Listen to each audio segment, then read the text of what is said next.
No more coming up.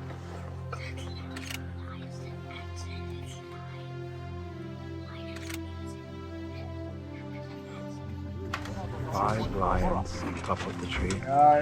One cub, 3 adults.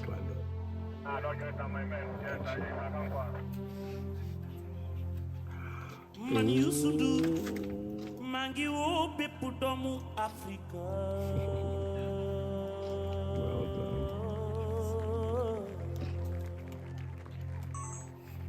ñu bokk xalaat bokk gis-gis bokk yéene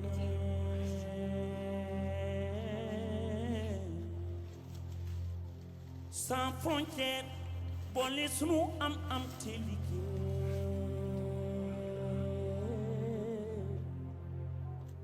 wanatuñu nangu kenn ñëw di ñu feewale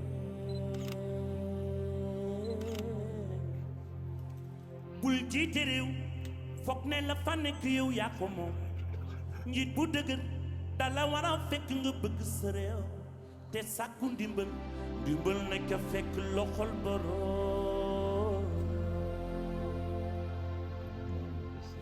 wuy Afrika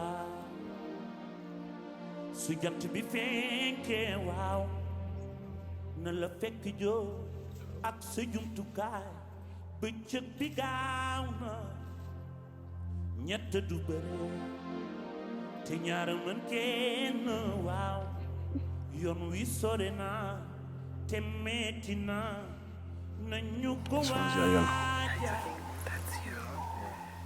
bodul ma bi xalaat lañu defoon Watch that guy up. He stood up.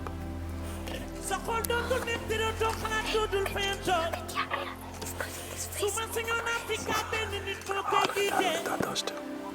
ñu boole suñuy xalaat ak suñuy doole jokkoo nañu bi frontière ya taxal yoon yi ba ñëpp a gisee Chencho Tinki walk together keep on walking Cheikh Anta Diop Kwame Nkrumah Stephen Biko all you people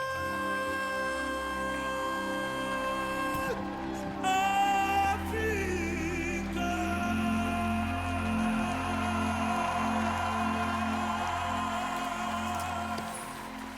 What's he looking at? What's he looking at? No, he's seen something. He seems to be staring at something.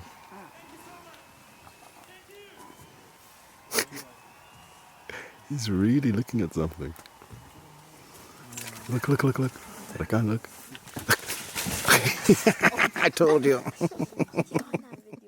I wish I had the... Yeah, I do have that on.